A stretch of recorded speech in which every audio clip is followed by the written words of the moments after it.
Olá pessoal, Pedro aqui novamente. Como vocês sabem, a gente está abordando temas de graduação, pós-graduação e hoje o vídeo é muito especial porque eu vou convidar uma amiga minha que está fazendo mestrado fora do Brasil para falar um pouquinho para vocês como fazer mestrado em psicologia em Portugal.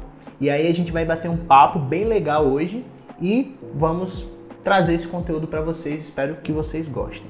Então vamos lá, eu queria começar sem perda de tempo apresentando você, mas eu não quero te apresentar, eu quero que você se apresente para o pessoal. Diga aí quem é você e o que você está fazendo nesse momento. Primeiramente, que honra estar aqui me encontrando com você, mesmo à distância, né? A tecnologia nos possibilita hoje esse tipo de interação. Um canal que eu já acompanhava, vim aqui como convidada, realmente é uma honra muito grande. Mas, meu nome é Jéssica Andrade, sou psicóloga clínica, me formei no Brasil, sou especialista em saúde mental e estou hoje morando em Portugal, enquanto faço meu mestrado em psicologia clínica e da saúde. É o programa que eu decidi me inserir, né? Muito bacana, Jéssica, muito bacana. A honra é toda minha, só reforçar isso. Jéssica, para começar esse papo, eu queria começar te perguntando o seguinte: o que te motivou, o que te fez buscar fazer mestrado fora do Brasil, em Portugal? Como foi esse processo de tomada de decisão de não fazer o mestrado aqui e fazer fora?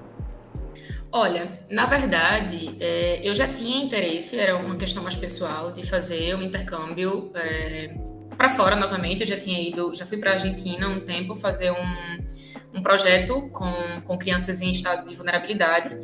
E desde que saí, né, a minha mente se expandiu, eu via o benefício que o intercâmbio poderia trazer, não apenas a nível acadêmico ou algo do tipo, porque quando eu fui para a Argentina eu não tinha esse viés acadêmico, embora eu estivesse na graduação no Brasil, não foi um intercâmbio de cunho acadêmico.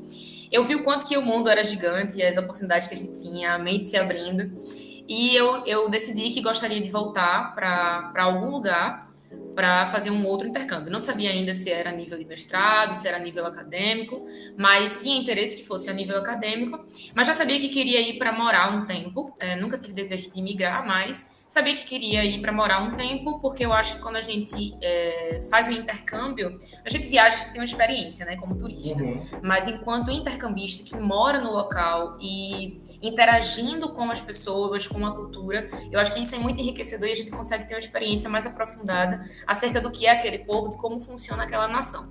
Então, eu já tinha esse interesse pessoal, eu sempre me interessei por diferenças culturais. Acho que a gente que é psicóloga, a gente se interessa por gente, né? E acaba que ter um interesse realmente de conhecer outras pessoas e outros mundos, como eles funcionavam.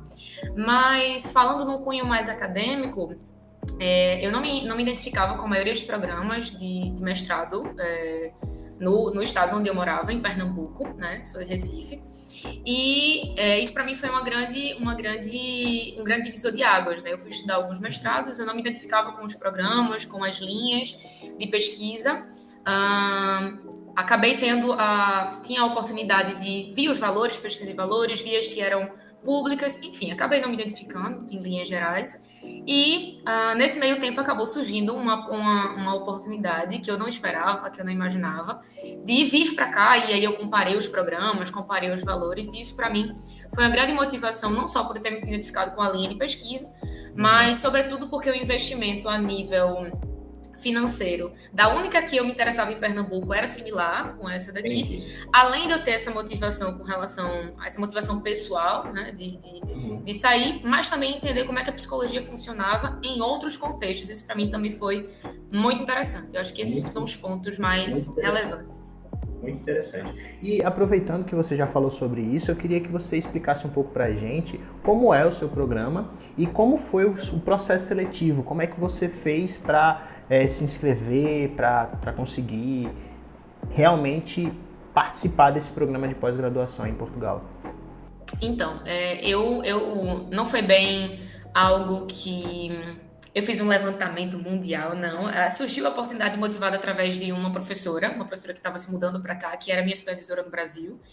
E ela começou a me dizer os benefícios, né, de vir para a Europa, de estudar aqui, como é que funcionava. Então, eu conheci boa parte das coisas, assim, através dela. E olha, é muito tranquilo o processo para cá. Pelo menos eu posso falar do programa que eu estou agora, da minha experiência, como a gente que é psicólogo costuma reforçar, estou falando aqui da minha experiência, né, do programa que eu consegui entrar. Mas, no geral, as universidades aqui têm sites muito intuitivos. Todo o processo que eu fiz foi online, então a gente estava no período de pandemia, estávamos ainda. Isso foi o ano passado, em meados de agosto, julho, agosto, então a gente estava ainda assim, qualquer direcionamento acerca da pandemia, de como é que ia acontecer tudo, o mundo estava tentando continuar, e todo o processo foi online, não só por conta da pandemia, mas pode acontecer, independente de pandemia ou não, o processo pode acontecer totalmente online, porque eles são muito acostumados a receber alunos de fora, de qualquer lugar do mundo, então isso é muito tranquilo. Eu acabei, por boa perfeccionista que sou, eu entrei em quase todas as universidades que eu tinha interesse, né, de participar do processo, e pesquisei sobre elas no próprio site da universidade, orientado pela minha supervisora, minha professora na época. Ela me falou mais ou menos como é que funcionava, e no site eu encontrei basicamente todas as informações. Então eu elegi o programa que eu queria entrar. Os 2 critérios, de repente, que mais importaram para mim foram o programa, que eu queria, de fato, estudar qual era o tema, qual era o assunto do mestrado, e também qual era o ranking da universidade a nível mundial, né? Em que lugar ela estava, em que posição ela estava. E ela estava entre o ranking das melhores do mundo, e para mim foram os grandes critérios que eu utilizei, né? O processo seletivo aconteceu todo online, como eu falei, eu enviei, ele chamou aqui de candidatura, então eu me inscrevi na candidatura online.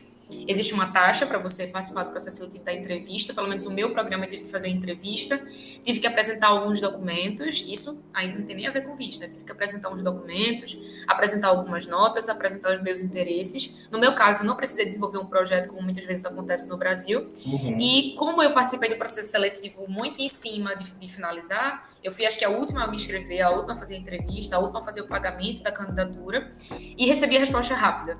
Então, a aprovação veio rapidamente e foi muito tranquilo nesse aspecto. Entendi. Tem muitos alunos internacionais aí no seu programa ou são poucos? No meu caso, em específico, na universidade que eu tô, que é uma universidade majoritariamente de população portuguesa, e por ser uma universidade particular, né, aqui na Europa nós temos uma formatação de universidades públicas e particulares diferente de como funciona no Brasil, né, a forma de funcionar é outra. E na minha universidade, em específico, na minha sala, só existe eu, ou melhor, não. Existe uma venezuelana, existe eu que sou brasileira e uma outra que é brasileira, mas essas duas migraram para cá. Eu sou a única, de fato, intercambista que estou vindo de outro país, até onde eu sei. Então, na minha universidade, não, mas eu sei que existem outras universidades que são, especialmente as públicas, que têm muitos alunos internacionais, a condição de acesso é outra, e existem universidades que até têm facilidade para brasileiros. Então, eu desconheço, mas eu sei que existe. Entendi.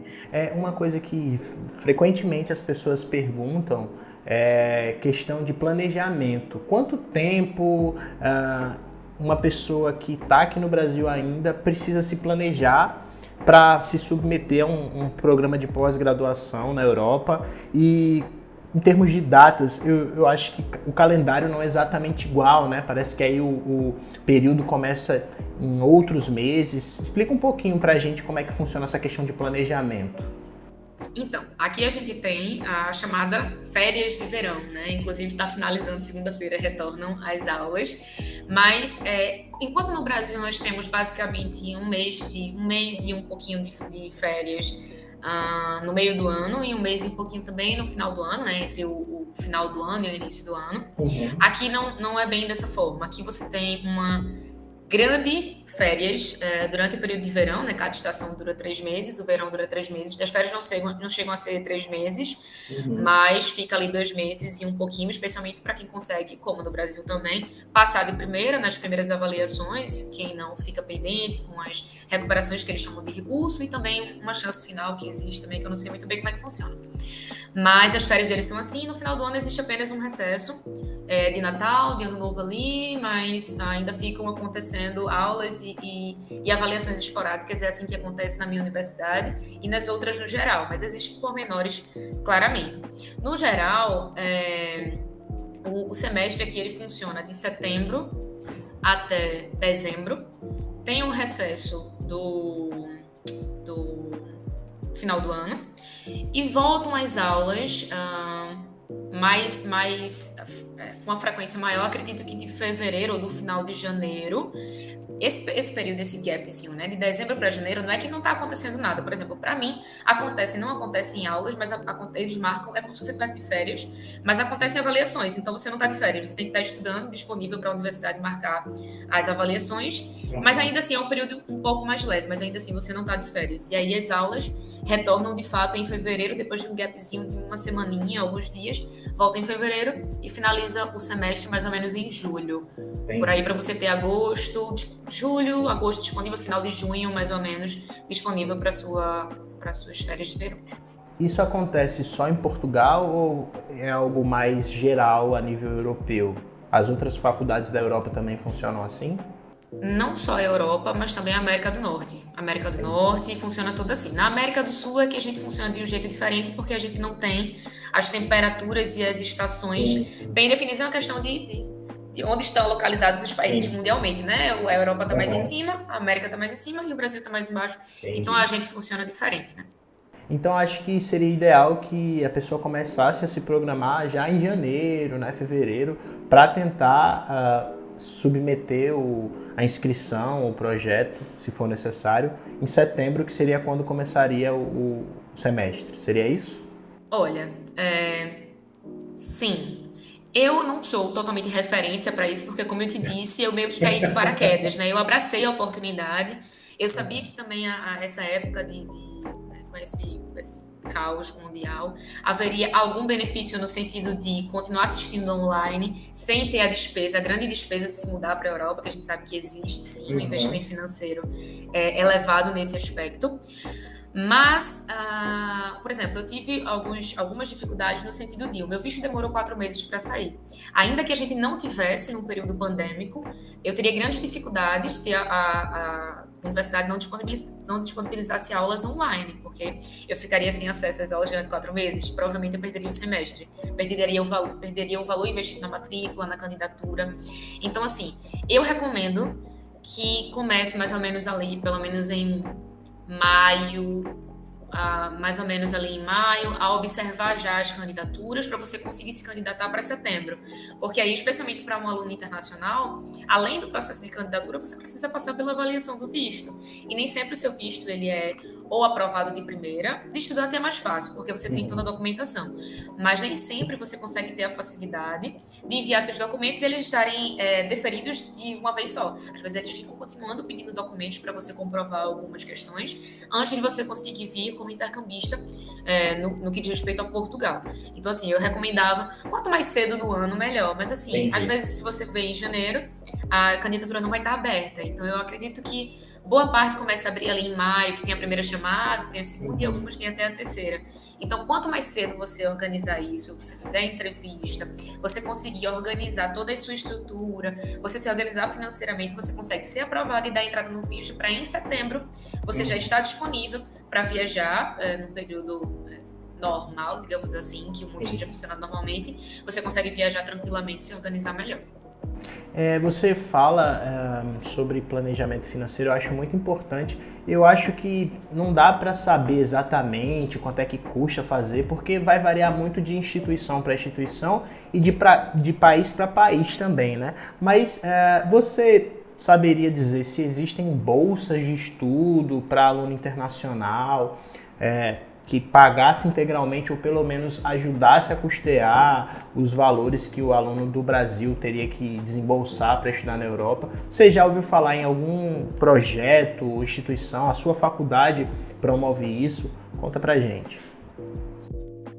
Olha só, Pedro, eu conheço, eu não tenho conhecimento aprofundado, mas eu sei que muita gente aqui faz Erasmus. Erasmus é aquele programa sanduíche, né? Você vem, passa um tempo e você tem o apoio, mas o apoio é específico do governo brasileiro, se eu não me engano. Não é isso? Você vem, é um vínculo do Brasil, do governo, com a educação, com a sua universidade, e aí você consegue vir, mas os gastos são repassados pelo governo brasileiro. E eu não tenho um grande conhecimento, porque não é um programa, não vim submetida a esse tipo de nenhum tipo de programa vinculado ao Brasil. Mais no que diz respeito aqui às universidades, eu tenho conhecimento de que, não sei dizer todas, mas grande parte das universidades particulares, elas oferecem bolsa de 150%, mas são os primeiros colocados. Como é que funciona esse tipo de processo? Vou falar da minha universidade, não sei como é que funcionam as outras, mas existem processos que são bem parecidos. No meu caso, a minha universidade, ela concedia 4 bolsas, 2 de 100% e 2 de 50%. Você não precisava se candidatar a essas bolsas, porque era bolsa de mérito. Então, independente se você se candidatasse ou não, as maiores notas, considerando a nota da graduação, seriam consideradas. Aqui a nota é de 0 a 20. No meu caso, eu não precisei validar o meu diploma da graduação. Eu perguntei isso antes de me candidatar. Algumas universidades pedem que você valide, né? Porque existe uma referência educacional diferente no Brasil e em Portugal, obviamente. E eles consideraram a minha... Como que chama? O índice de rendimento acadêmico, não é isso? Aqui a gente fala CRE, né? O histórico acadêmico, né? Pronto. Lá em Pernambuco, acho que a gente chamava de índice de rendimento acadêmico, IRA, alguma coisa assim. IRA, né? IRA, aqui índice de rendimento escolar. Pois. Mas é a mesma coisa. Pois, eu já tô falando feito português aqui, né? Pra eles é pois, eu já fiquei pois. Já está aportuguesada. Então, eu apresentei, eles multiplicaram esse valor por 2, no caso, para somar 20, porque senão seria injusto, né? Todo mundo com uma média, sei lá, 17, e eu com uma média, sei lá, 8, 9, tipo, a média geral do curso. Então, independente se você tem a graduação, que eles chamam aqui de licenciatura, mestrado, doutorado, pós-doutorado, que vai valer é a sua nota da graduação, no caso para eles, da licenciatura, que é o que eles chamam, o que a gente chama de graduação, para eles é licenciatura. Então, todo mundo disputa igualmente e as maiores notas ganham as bolsas. Então, se você ganhar... Mas a bolsa só serve aqui para o primeiro ano. Então, o segundo ano, geralmente, tem um outro processo para você conseguir a bolsa novamente. No que diz respeito à bolsa, é mais ou menos isso, mas eu sei, isso são as universidades particulares, certo? As universidades públicas vão ter outras facilidades. Então, eu sei que existe algum tipo de incentivo para os falantes de língua portuguesa em algumas universidades públicas com algum tipo de benefício. Eu nunca ouvi falar de benefício a nível de moradia, a nível de acomodação, a nível de sustento, essas coisas. Mas, com certeza, eu já vi acerca de muitas iniciativas, especialmente no que diz respeito a universidades públicas, iniciativas de bolsas acadêmicas, ou 100%, 50%, ou não sei quantos por cento aí, que eu realmente não conheço. Tá certo. Você já introduziu um pouco esse assunto, mas eu queria que você reforçasse novamente quais são, na sua opinião, os principais benefícios de se fazer uma pós-graduação na Europa. Talvez alguns de vocês que estejam assistindo, é bem possível, tenham essa vontade de fazer um mestrado, um doutorado na Europa ou em outro país. Eu acho interessante você falar para o pessoal quais seriam os principais benefícios de você não fazer aqui e tentar em outro lugar. Olha, sem dúvidas, acho que, falando no nicho do nicho, né, da psicologia, a educação na área da psicologia fora do Brasil, eu acho que isso é um enriquecimento muito grande. Nós temos uma forma de fazer psicologia que eles têm outra. É a mesma psicologia, só muda a forma de ser apresentado, de ser estudado, de ser encarado. Por exemplo, a psicologia ela tem um conselho muito mais antigo no Brasil. Aqui, em Portugal, é mais jovem, embora seja da Europa, onde a psicologia se desenvolveu tanto aqui, né, historicamente. Mas eu não diria apenas benefícios, Pedro, a nível acadêmico, não. A nível acadêmico, sim, eu sinto um viés muito forte e muito sério a nível científico aqui. Portugal, pelo menos Portugal, a minha universidade, no que diz respeito à psicologia, perceba os nichos, né? Como a funila, né? Porque eu tô falando disso em específico.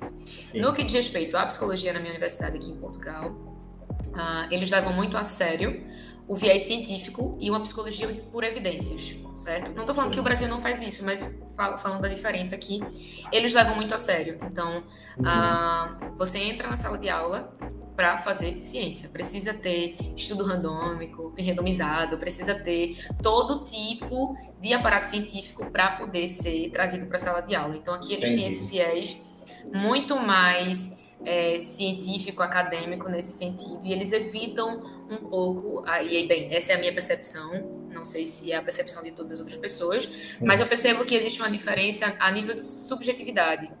Aqui, sim, a subjetividade é valorizada, claro, não tem como a gente fazer psicologia sem pensar na subjetividade do ser humano, né? Mas eu sinto que até isso precisa ter, sim, um aparato científico. Isso é algo muito interessante. É algo que eu sentia um pouco falta em algumas coisas a nível Brasil. Eu acho que o Brasil ele tem uma grande força no que diz respeito à subjetividade, a compreender esse lado e tudo mais. Eu acho que isso enriquece demais, esses debates enriquecem demais, mas são perspectivas apenas diferentes e eu acho que se complementam. Então, se você vem com a perspectiva do ensino do Brasil e você vem para cá, não é que você vai abandonar a que você aprendeu no Brasil, porque ela é diferente das que tem aqui, sim, inclusive se soma, né, ao que temos aqui. Mas eu acho que essa foi a parte que mais me chamou a atenção. Acho que a seriedade dos professores, né, a visão do professor enquanto uma autoridade de conhecimento, o respeito que é dado ao professor, isso me chamou muita atenção, a estrutura da universidade, a estrutura não só a nível de organização, mas a nível do que eles oferecem enquanto biblioteca, enquanto conteúdo. Eu acho que tudo isso é muito importante. E aqui, como por ser Europa, né, existe um foco muito grande em literatura inglesa, na língua inglesa. Legal, então, todos os estudos, eles são basicamente em língua inglesa. Não as aulas, mas o conteúdo bibliográfico é todo em língua inglesa, quando no Brasil, como a gente tem uma população, não é tão simples você encontrar todo mundo falando inglês, todo mundo com acesso à língua inglesa, às vezes a gente fica um pouco podado. Então, também é importante vir preparado para que você tenha um pouco de adaptação com relação a esses conteúdos. Então, acho que isso. É porque muita gente às vezes acha que fazer mestrado em Portugal, né, como a gente está falando especificamente sobre Portugal, não implica em você ter algum conhecimento em inglês. E assim, de fato, eu acredito que para quem está zerado no inglês, facilita muito ir para Portugal, né? Abre portas iniciais. Mas mesmo em Portugal, pelo que você está falando, seria interessante que a pessoa também fosse estudando inglês enquanto está aqui no Brasil, né? Para se preparar para ter que enfrentar artigos e livros em inglês, né? Na verdade, Pedro, isso no Brasil também acontece, né? Não tem como você pensar num mestrado, não tem como você pensar em ser um pesquisador se você não considerar a língua espanhola e a língua inglesa, porque assim, a maior parte do conteúdo relevante publicado, ele está em língua inglesa. Significa que em português não tem? Óbvio que não. Existe muito conteúdo de muita relevância em português. Mas aí, se você não abrange outras línguas, você deixa de ganhar, né, e de somar ao teu repertório acadêmico. Então, até na hora de publicar artigos também, claro, é importante que você tenha algum domínio da língua inglesa. Sim, né? sim. Então, até no Brasil é importante, mas aqui em Portugal eu percebo que existe um viés ainda mais forte. Por exemplo, eu percebo que, sei lá, de 10 artigos, os 9 vão ser em inglês. No Brasil, acho que isso também acontece, em mestrado, doutorado, mas eu acho que aqui, por estar mais próximo, né, aqui em Portugal, só Portugal, que fala língua portuguesa, eles acabam tendo essa influência muito forte. Entendi. Então, você está aí desde maio, né? De maio até aqui já faz um bom tempo. Eu queria que você dissesse, a partir dessa experiência que você tem de estar aí em Portugal, o que você faria diferente, né? E quais as principais dificuldades que você encontrou? Olha, Pedro, até para a última pergunta aí, fazendo uma conexão, né? Você falou quais os maiores benefícios, e eu disse que não eram só acadêmicos. Eu acho que eu colocaria os benefícios do lado dos desafios. Porque, por exemplo, benefício, você ter contato com a outra cultura, tudo diferente, trabalhar a tua resiliência, você ser desafiado a depender completamente de você, porque ainda que no Brasil você more só, ou que você, de repente, não dependa da tua família para muita coisa, você tem outro país sozinho, é diferente. Você tá no seu local, sua cidade natal sozinho, né? Especialmente para quem morou a vida toda na cidade natal, em que você conhece praticamente a cidade toda, digamos assim, a cidade, o estado, enfim. Então eu colocaria isso como um benefício e colocaria como um desafio, porque assim, crescer é ótimo, mas custa. crescer é ótimo, mas custa. É verdade. Então, eu colocaria como benefício, como desafio a questão cultural. A gente tem muito a aprender. Eu costumo dizer que quando a gente chega na casa dos outros, a gente chega com respeito. A gente chega tentando não comparar, não, a gente chega aberto. A gente chega aberto ao novo, né?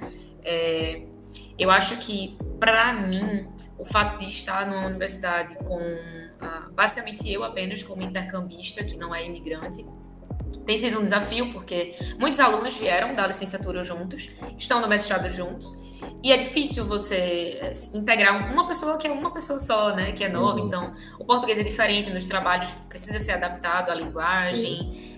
Eu não entendia muito bem como é que funcionava a universidade, então as pessoas precisam se desgastar um pouco mais para me explicar como é que funciona. E eu acho que isso também, juntando com o desafio, já seria uma sugestão, seria algo que, de repente, eu faria diferente, ou se não faria diferente, eu consideraria seriamente esse ponto, né? Que ninguém me disse, porém, eu acho que é uma coisa muito da experiência. Tem coisa que só vem na experiência.